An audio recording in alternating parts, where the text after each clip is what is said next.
shoulders of giants and consider it my duty to keep this legacy alive. A quote by Dr. Adam Ramsey. Hello, everyone. Welcome to Nerdy Optometrist, a podcast channel for all things optometry. And this is your host, Upti Vora. If you are, already listening to my podcast, or if it is your first time, you will be aware I always like to start my podcast with amazing quotes that reflect the personality or the topic we're discussing about the guest. But today we have a leader, a personality who has coined his own quote. And that's the reason I decided to start this episode with his own quote that inspired so many of us. So, for those who don't know, or those who already know, we are all aware Dr. Adam Ramsey needs no introduction. But just part of the routine that I have to follow the drill, I am going to introduce Dr. Adam Ramsey, our guest for today's podcast. Before we get into the introduction, a huge shout out to my sponsor, Nano Dropper, for support, as they have developed the first of its kind eye drop bottle adapter that reduces medication waste and saves money for both eye care professionals as well as the patients. For more, you can find the link in the description. Dr. Adam Ramsey is a board certified optometrist, CEO of Socialite Vision, founder of Health Focus South Florida, and co founder of Black Eye Perspective. I'm sure some of you have already seen him in all these platforms or some of the platforms. He is definitely a celebrity. Dr. Ramsey also operates 3 satellite locations in South Florida. Yes, while we are all struggling with telehealth, should we add technology? He already has done and dusted this before. Even we got into this, the new technology phase. His practice is highlighting cutting edge technology, has innovative eye care and optical services. His fondness for community focused initiatives have made him a sought after speaker and presenter for both local and national health fairs and career symposium. Professionally, Dr. Ramsey is also a nationally recognized speaker and an advisory board member for Bausch& Lomb, Zeiss, and Alcon, along with numerous others. I'm sure we ever heard him on different platforms. These are just few to highlight. In 2019, Dr. Ramsey headlined a community engagement series entitled Dinner with the Doctor. In his multi-location practice, he specializes not in one, two, but 3 specialties: myopia control, dry eye, as well as advanced contact lens fitting. I don't know why we are all struggling with one when he can do it all. He also he also serves as the Indian Health Service Director for Optometric Services, providing professional eye care for underserved Native American communities. While this is not enough, he's also been awarded for several things. And just to name a few, he's been awarded in 2018 for Small Business of the Year award from the Chamber of Commerce of Palm Beaches. Again, in 2018, Business of the Year award from Legacy Magazine. In 2020, where we were all struggling, he got award for Eye Care Business Game Changer of the Year and Florida Optometric Association's Outstanding Local Society member. So there's so much to learn from this episode. And a very warm welcome, Dr. Adam Ramsey, to the Nerdy family. And thank you once again for your time. I'm gonna let you introduce me all the time because you named awesome stuff I forgot about.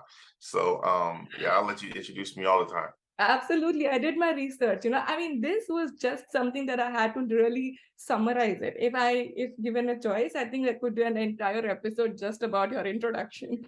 We don't need to do all that. Let's get to the episode. Don't talk about all that stuff. All right. So before we go into all that you have achieved and you've done, I want to know, where did it all start? Was this optometry like an accident in your career, like a beautiful thing which you bumped into? Or were you always aware that you want to be an optometrist?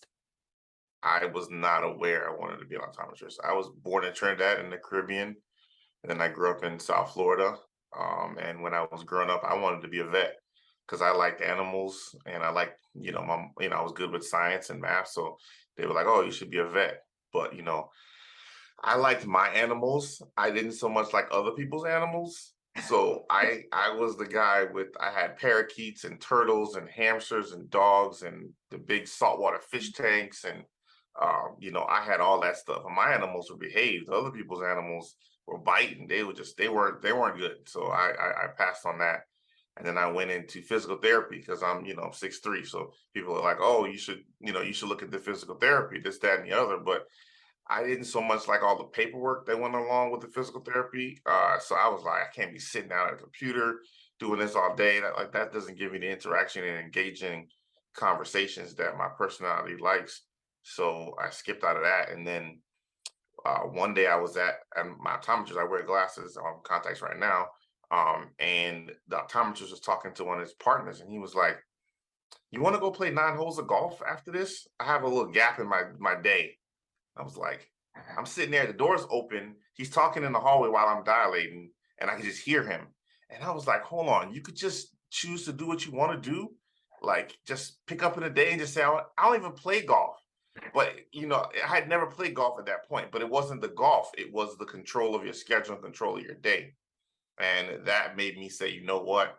I need to look into this. And I like the business of optometry and the marketing and the branding and all the other parts that go into it, combined with the medicine. And that kind of like perked my ears up to it. And I never looked back. That's wonderful that you overheard some conversation that led you to optometry. I am so glad that you overheard it, because then that's the reason we have you in the eye care community. So good job on that. I would say that, but I would also point out, like, in that positivity, you also could see that I've been wearing glasses since I was 5. So I've been to dozens of optometrists, right? Mhm. And nobody actually invited me into this profession. Mhm. Nobody actually extended an olive branch and said, "Hey, you're a smart kid. You should think about optometry." So I found it because of my own looking. But you got to look at it. There's a lot of other Black and brown students that would come into this profession if somebody would have extended an olive branch and opened their eyes to the profession, because they may not see somebody that looks like them. So they may not even connect the dots that this is a profession for me. So while I was in that chair, think about it, I was already planning to do something in medicine, Right. but the vet that I was shadowing was Black. So I connected, the person I took my animals to was Black. So I could see myself in that position. And then somebody else suggested physical therapy to me. And Mhm. then I went looking, but nobody actually suggested optometry to me. I found it on my own. But how many more Black and brown students would go into the profession if only somebody actually suggested it to them? And I think that's the part that's missing, that, I'm not an anomaly. There are other Adam Ramseys out there. They're the next generation of Adam Ramseys out there, but they're lacking the olive branch being extended to them. And that part is, sorely lacking and missing in this profession. Absolutely. And it's so nice that you pointed out, because that's why this particularly is my favorite question, because based on how many people I've introduced so far, everybody has bumped into this profession. They didn't even know this existed, or they didn't even plan. They realized it in some or the other way, and they found this is fantastic. Why didn't I know this before? Why wasn't this my first choice? Unless you come from an eye care family where you are already part of it. But majority of us really bumped into it. I had no idea about optometry. It was my friend who was actually thinking of pursuing optometry. She never did. I overheard about this profession, and then here I am. So it's always something that this is like just somewhere you hear about it, and you were curious enough to dig more about it. But I think that's a great learning for everyone. Please go out and promote optometry, because as he mentioned couple of things already, it's just not the medical part of it. It gives you flexibility, it gives you business. You can do so much more of whatever you like. You can put it in optometry and excel in it. If you want to be an influencer, you can do that. If you want to be an author, you can be that. You can do everything. If that's the flexibility that optometry gives all of us. I agree. So you did mention, you started with one practice, but I know you have 3 satellite practices and so much more. So tell us a little more about, your journey of, did you always wish I want to start my own practice? How was that decision? How was that journey of, starting up such an advanced practice? Um, I don't work well under other people's direction, so I knew from the beginning that I would rather sink and swim on my own accord. Um, you know, working for somebody else would be very difficult for me. I knew that. I'm an only child. I have that, gung ho, do my own thing kind of personality. So, yeah, that wouldn't work. So I always knew I was going to go into private practice. How that developed, wasn't always sure. That it wasn't really a yellow brick road. There wasn't breadcrumbs laid out. I didn't have any family members in the profession to give me any guidance or anything like that. I didn't know anybody that was an optometrist or related to this in any form or fashion. The first time I saw a Black optometrist was when I was in school. So I don't really have any of those connection points. So I kind of had to figure this out as I go along. That was okay. It wasn't necessarily ideal, but it allowed me to make mistakes, and it's okay. I feel like if you don't fail at something, you haven't tried anything difficult enough. Mm-hmm. If you succeed at everything you've done, you really lost out on hitting your ceiling. Mm. I mean, like you kept it safe, and I feel like every time I fail or I mess up at something, I know that I was stretching myself to my capacity. And when I've gotten that mindset, it made me not so frustrated with failure or making mistakes or not doing it the right way 100%, because I know I stretched myself. And whenever I succeed without too much effort, I know I left something on the table. So I kind of went into eye care and said, you know what, I'm going to go for it and create something that's different and create a different experience for the patient and try to reimagine eye care. I went to this restaurant about a week or two ago, and it was called like Cuban Fusion, and it was Cuban food with like some flair. And I had my staff there, and we all went, and I tried to take them to different restaurants and give them different exposures. And after it was over, they didn't know that I was trying to teach them a lesson, but I was. And I said, what if we did eye care fusion? What if we did eye care with a flair? What if we decided to give somebody an experience that they've never had before? Because most patients, when we see them, this isn't their first time coming to the eye doctor. But what if we let them walk out with, that was different? That Mm-hmm. was a different experience. That wasn't what I expected, and made it memorable and made it unique. So that when they try to go online or when they try to go to the place down the street, they say, well, that was something, but that wasn't what I had at Dr. Ramsey's office.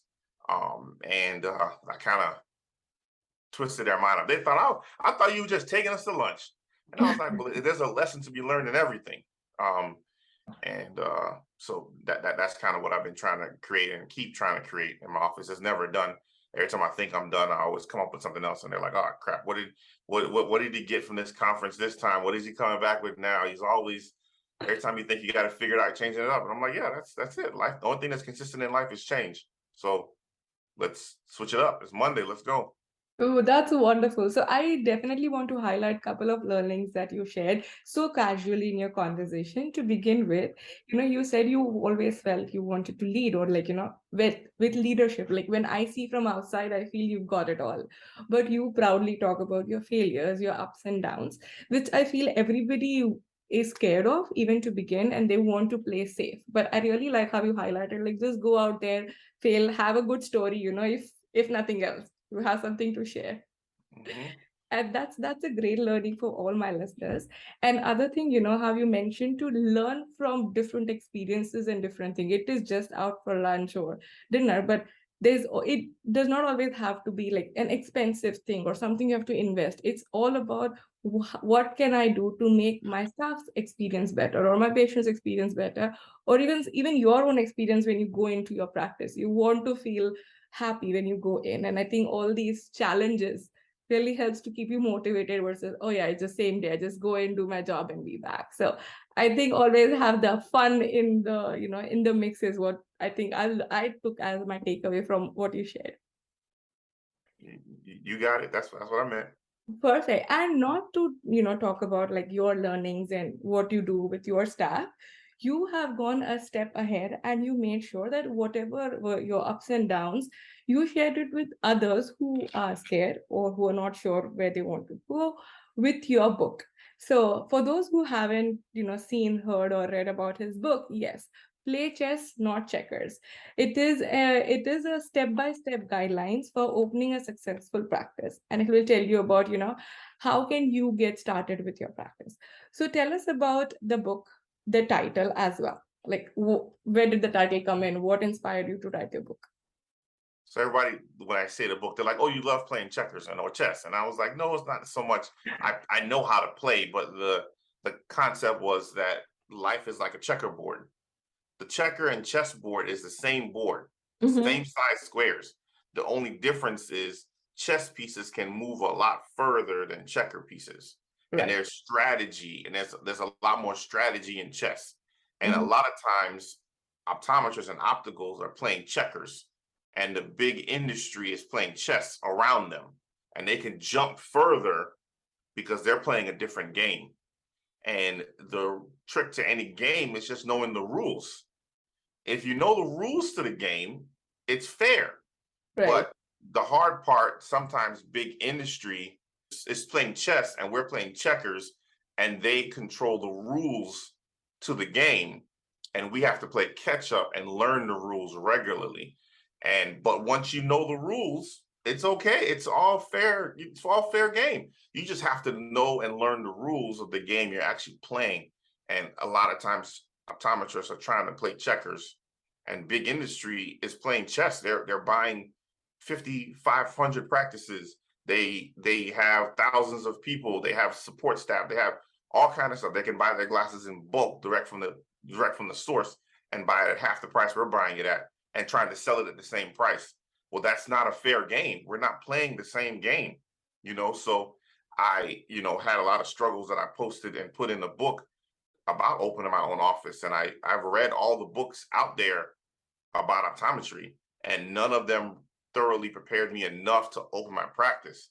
So I said, why don't, I was talking to somebody, and I was like, this should have been in one of the books, man. This wasn't written out. Like, I've read all the books.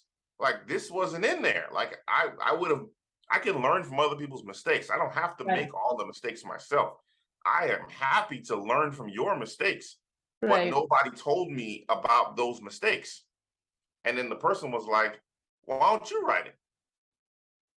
And I was like, "Okay."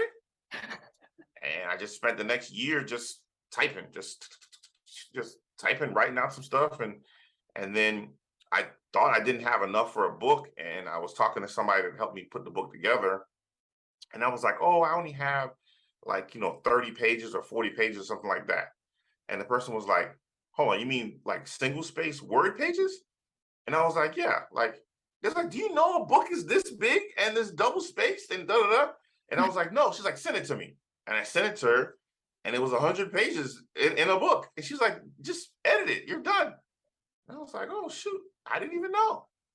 Because I just kept going, because sometimes we set a bar and a hill for ourselves that's so high and so hard to reach, you know. And I laughed when I made the book because I'm terrible at spelling. I am terrible at reading. I did not. Before optometry school, I never read for fun. Like, until I graduated, I had never read for fun. Like, and like a kid's book, like reading Black Beauty and Peter Pan. Okay. But I'm talking about actual books Book. for fun. You would never catch me doing that, you know? And then I heard somebody said that $1 million ideas are laid to waste in libraries full of $10 books. And people are looking for a mentor and looking for the next idea and the next thing. And somebody already wrote it in a $10 book that you just haven't read. Mm-hmm. Like, well, maybe I'll read the $10 books instead of paying $40,000 for a consultant. Mm-hmm. The idea and what I need might be right there in the $10 book. And then I just started reading books, but that all went back to somebody extending the olive branch and saying, "Hey, you should do this and you should do that, and why don't you write a book?" And just somebody else saying it, and just sparked the interest, and just said, "Okay, I wrote it." And then I laughed and I told Mom I'm an author, and she's like, "But you can't spell. How you an author?" I was like, "That's what spell check and editors are for." And all of that. And I say my shortcomings and I say all the stuff there to tell somebody else, like, It's okay. Like you can do it. Like you don't have to let your past obstacles be your future stumbling blocks. You know what I mean? Like you can fix those things. You can go through those things. And then there's opportunities there. And, I've received dozens of people telling me about the impact the book has had and stuff like that. And I go out and speak and people come and I'm like, people want me to sign their book. And I'm like, but I'm nobody. Like you guys are asking me to sign. I'm a regular person. Like even when you're talking about me and you're saying stuff about me, and I'm like, y'all know I got regular bills and I'm a regular person. Like I have an office and I'm struggling with staff and equipment and insurance and all the same crap that everybody else is dealing with. It's just I'm choosing to overcome those things and not let that hold me down and let that be my concern because I'm in private practice, I'm in business. It's a business. It's supposed to be difficult. There's no part of anything that's going to be easy or given to you or handed to you. That's the business we're in. There's a business side to this profession. I think sometimes optometrists really miss that part. Right. In that they expect the industry to make it easy. They're competing against us. They're not competing for us. That's Right. not their job. Like the insurance industry's job is not to make us rich. It's to make themselves rich. Right. Like it isn't like how come I can't make any money on this insurance plan? They're not trying to make you make any money. Like they're trying to make money for themselves. Like they want to pay you as little as possible. If you would do it for free, they wouldn't pay you at all. Like that is the lowest they think you'll accept. And every single time they make it $1 lower. And if you don't say anything, that's what it is. Like there's nothing else. It's all about us trying to decide on what we accept and what is okay for us and working our way through this thing called business and life and saying, what can I do best for my patient and be the advocate for them, and making sure that we're being fair to ourselves and our families and our staff. Absolutely. And I think you did point out again, like some amazing learnings is, we're all trying to do something or someone would suggest, but we'll forget about it thinking I'm not good enough. But, when someone told you about writing a book, it stuck with you and you decided to take action. I think taking action is everybody's struggle. Whether you're good or bad you would not know till you try it out. So I feel even if, there was one book sold and say one person got helped with it. I think we're all very focused at the end result of, I want to be like number one seller. I want to make millions of dollars. Instead of that, if you would have focused on the process like you did, that, hey, I have made my mistakes, use them, learn from it, and you make your own new ones. Don't repeat the ones which, I can already talk about.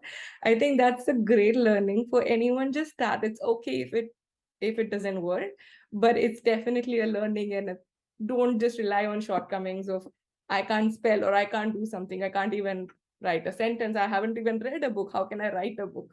All these are good excuses, but let's focus on if I enjoy, let me just do it. If not for others, for your own self.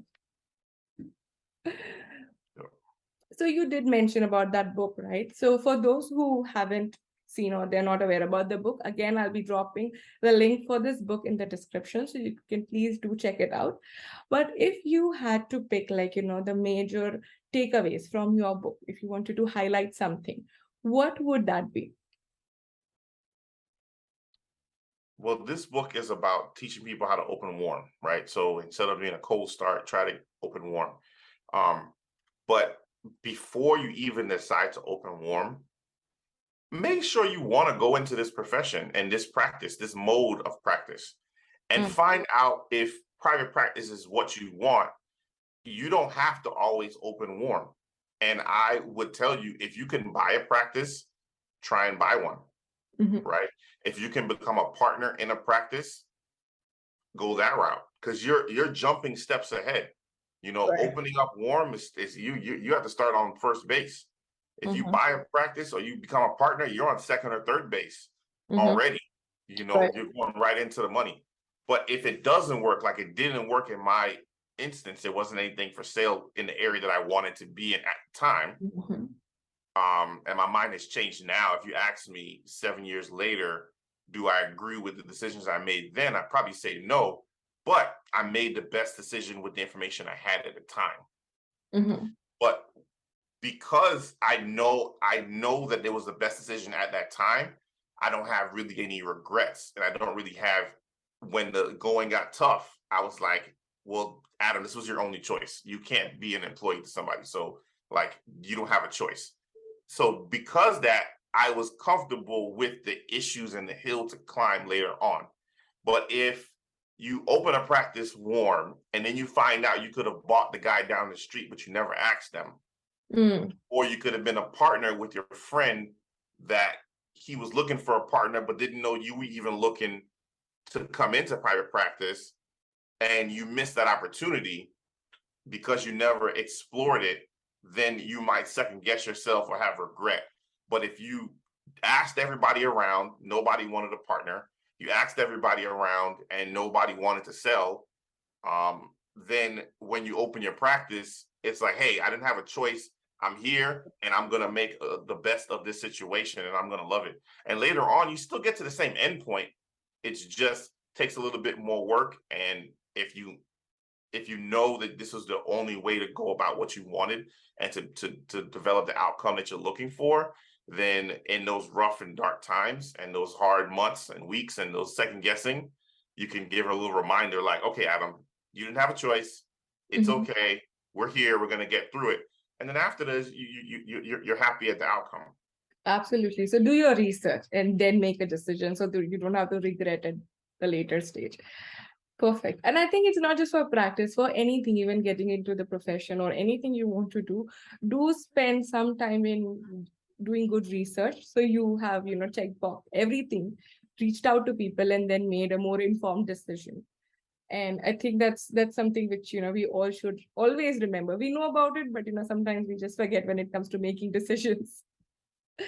Now, moving a little away from the practice, you do have several other initiatives and, you do contribute back to the community because you do understand the gaps there.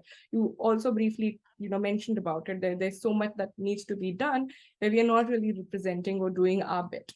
And one of your initiative is the Black Eye Perspective that you have worked so hard on, where you're a co-founder. Can you tell us about that whole idea and, what all you've done, what all you've achieved? Because I know it has achieved a lot. So, even when you say we achieved a lot, I feel like our goals and aspirations are so big. So it may be, and we've done quite a bit, which I'm happy about, but I have sometimes unrealistic expectations. You could ask my wife, you could ask my staff. So, I rather shoot for the stars. And if I only hit the moon, then that was it. That's fine. So we're trying to change the color of eye care and get more minorities into this profession and let more minorities know about the profession, because I really think it's just an awareness issue that we have, and everybody would tell you they don't hear about or know about optometry until the end. And it's like they're sitting and they go to their optometrist, but very few of the optometrists even suggest optometry to their patients. And sometimes I try to figure out, is it that some optometrists are unhappy with their own choice, so they never really recommend it to others? Because if you ask optometrists, would you recommend this to your child? And sometimes they would say no, So I think it's more of an awareness of the profession that we're working on. So we have a few initiatives called 13% Promise. Currently, when we started, we were at 3% of African Americans in the profession for the last 10 years. I'm happy to announce that we're now at 5%. So the number was at stagnant before Black Eye Care Perspective started. And now we went from 3% to 4% to now at 5% of incoming students being Black and African American, which I'm super excited about. And we're doing a lot of things to go to historically Black colleges and universities. We have the first nationwide pre-optometry club of any of any race or gender. We're the only one that's nationwide. Everybody else was per school. So we're reaching the students. We're getting them into the organization and trying to help change the color of the eye care profession 1% at a time. So I have a co-founder with Dr. Derek Glover, and that's been a wonderful addition and partnership there. And I have some great other board members, Dr. Essence Johnson, Dr. Jacoby Cleaver, and Dr. Tiffany Humes, that have helped along the way, along with numerous other optometrists that are in the organization that answer the bell when we call and we need different initiatives. So It's been a wonderful thing, and we have so much more to go, but I'm happy with what we've done already. Absolutely. Good luck. And first of all, congratulations. Before even I go to good luck, congratulations for having that growth from 3% to 5%, which is huge. It might, for some people, it's always somewhere in someone to start. And as you mentioned, it was stagnant before that. So that's a huge achievement. With all the activities that I have seen you doing, educating the students at school level. So they're already aware about this profession. I think that's a great initiative that you and Dr. Darrell Grover, along with the entire team, is taking and helping everybody to be more inclusive into this profession. Thank you once again for, carving your time out along with all the practices and every other thing you do. This is huge for everyone to think about inclusivity, how to, work on the areas which are minority and add more and more people in optometry and eye care for sure. All right. So we did talk a lot about your initiatives, your work, but now we're going to jump into my fun game segment where we would like to know more about you as a person and not the optometrist, Dr. Adam Ramsey that we know. So we're going to dive and learn a little more about you. So are you ready for the rapid fire round? Sure. Awesome. So to begin with, tell us about your favorite destination. Trinidad. I love to go home. So if I can pick one place, Trinidad. Wonderful. Tell us about your hobby or something that you do during your downtime. I like cigars and scotch. So Wonderful. So people know what to gift you. yeah, cigars and scotch. Wonderful. One thing, I don't know if you have any other answer, but we'll see. One thing about you that people don't know. I'm a car guy. Oh, you're a car guy. I like cars. I think that's also a reason why you have been shooting your reels and like things on your car in your car, right? Yes. Wonderful. And he has some very fun content while he's driving or while he's parked. So do check it out for sure on his social media. Your favorite cuisine? Curry. Curry. From the Caribbean though. Indian curry is different. I like it, but naan and roti is not the same thing. But I would eat both, but curry. Got it. All right. And if you were to interview a guest, dead or alive, anyone, who would that be and what would the question be? I would interview Obama. Mhm. He stuck his neck out there, and the cross he had to carry and bear. I would love to know what went through his mind, because some of us think he didn't go far enough, but I'm sure there was some restrictions on what he could do, and I would love to interview him. Lovely. Not for everybody, just so that I could ask some questions. Wonderful. If we were to write an autobiography about your journey, what would you like the title to be?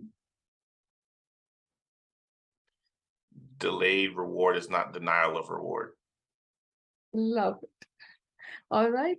One thing that you would like to change or add in the eye care industry, what would that be? Get people to understand that you can talk about race without being a racist. All right.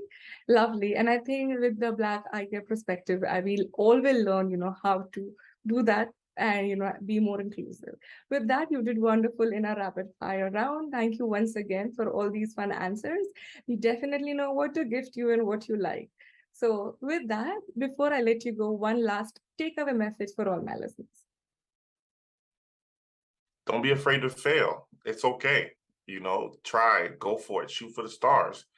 If you only hit the moon, you're still up in the solar system. So go for something, be different, be bold, go where people are not going, do something people aren't doing, and you'll still make a difference no matter what. Love it. I really love this one line that you said, like, always shoot for the stars, you'll still be in the solar system. And I think that's wonderful. We always limit ourselves. And I think with all what you have done and said, you really come across as like, I've done nothing, I'm a normal guy. But from me as an outsider, you are a star. So you definitely did, done something really interesting, nice for the community, which, is always inspiring and learning for all of us. For all those who would like to learn more about the book, I'll be adding the link in the description. Please do follow Dr. Adam Ramsey on his platform because you'll always be learning something new in some fun and interesting way. A huge shout out to my sponsor, Nano Dropper, for supporting this episode. And don't forget to follow Nerdy Optometrist on your favorite platform. With that, thank you so much, Dr. Adam, for your time. And it's a pleasure to have you into our Nerdy family. Thank you for having me.